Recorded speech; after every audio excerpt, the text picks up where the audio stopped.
Они не пали духом после пережитой трагедии. И сегодня на соревновании делятся не только спортивными приемами, но и жизненным опытом.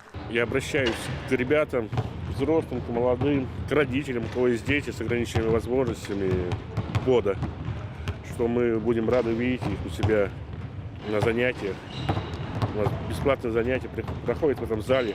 Поначалу было тяжело, то есть из дома боишься выйти, то есть показаться на коляске. Я из деревни сам, и нас повезли показывать вот эту игру. Игра была «Крылья Барсов», и с Германией играли первый турнир. Я посмотрел на эту игру, я думаю, а почему я не могу, то есть, а они могут, почему не так? Это товарищеский турнир. На площадке 11 команд из Казани, Набережных Челнов, Ижевска и Ульяновска. Сегодня играют в стритбол 3 на 3. Среди спортсменов не только колясочники, но в колясках. Так хотят показать и доказать, что в спорте все равны. Дома не сидеть абсолютно ни в коем случае. Надо ходить, надо общаться, надо пробовать себя в любых видах спорта. Ну, не всем подходит конкретно командный вид спорта, кому-то личные, то есть это, грубо говоря, теннис или что-то, плавание.